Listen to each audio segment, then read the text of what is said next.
Okay, there's been a lot of work going on the mod bus for the digital input-output cards, but I spent a little bit of time since I've got all the mod bus software just about finished. I'm going to go ahead and set up this template for the halo switches.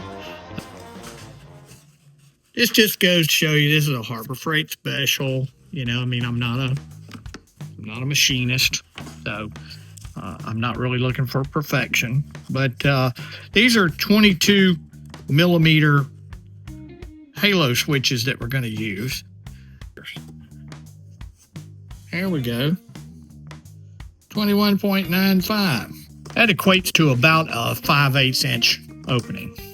So what we're going to do is we're going to take all of these and we're going to put them in here, and then we'll go on the back side and we'll see about getting them wired up. See if we can't get all these in here.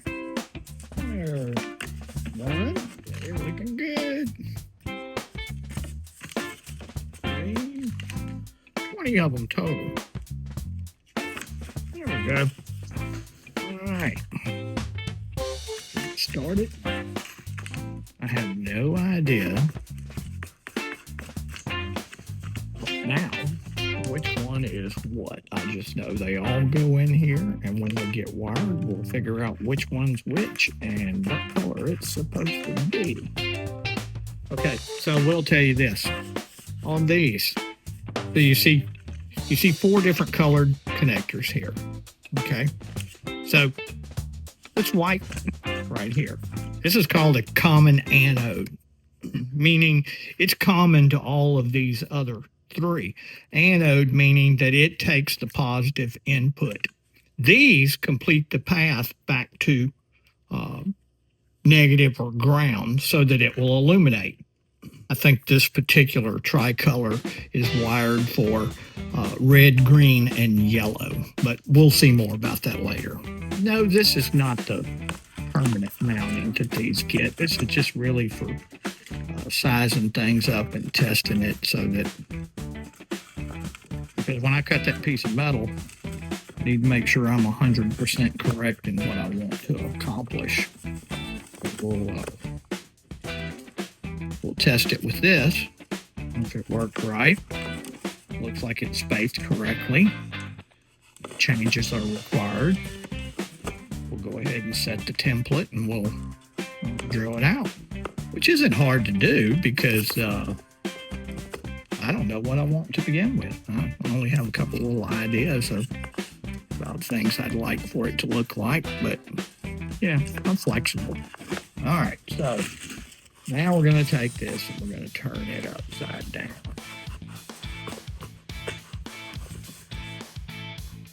Okay, try to get everything.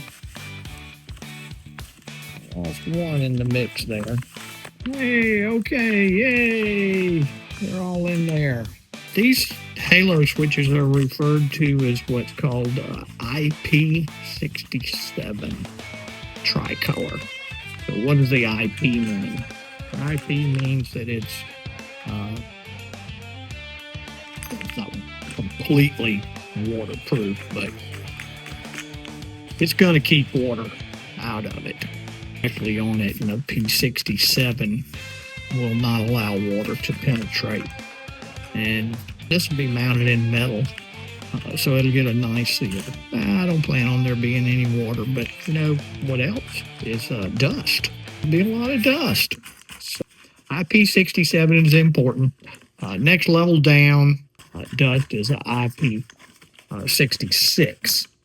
You don't typically see them pushing 66s very much. They usually try to go for the big. Wow, that's a IP67? No. Yeah, yes it is.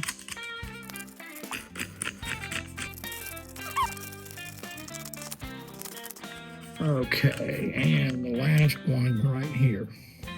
So what am I doing right now? I'm going ahead and setting the red to the base of every one of these so that when it comes time to wire them, they'll all be kind of sitting the same way. I might have to move that around a little bit since I'll be selecting a different wire, but I don't know.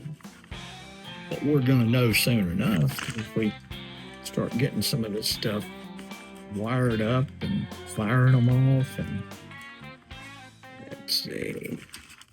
Pretty sure it doesn't. I mean, I haven't seen these lamps illuminate. There could be some type of a shadow in them that means that it'd be best to have them all aligned a certain way. But I mean, each lamp could possibly have all three colors. That's not a high probability, but it is a possibility. You might ask yourself, how much do these things cost? Buying them straight out, they're pretty cheap. Otherwise, by the time you get through with customs, they get upwards of about $6 or $7 a piece. Where'd they come from? Alibaba. Actually, AliExpress. So there they are. And when they illuminate, they should work out pretty good. But we'll see. And that's pretty close to what it's going to look like. This is not precise. It was just something I threw up on the bench to try to do it. So let's look at this space here and then this space. Oh, man, that doesn't look like that's properly spaced. So now this row in here is a little tighter. That one looks equal to that one, but their spacing down along this way is pretty good. But when I do it, I'll do it in a drafting program, and it'll be precise. That's what it'll look like trying to look through the window when they go blinky blinky.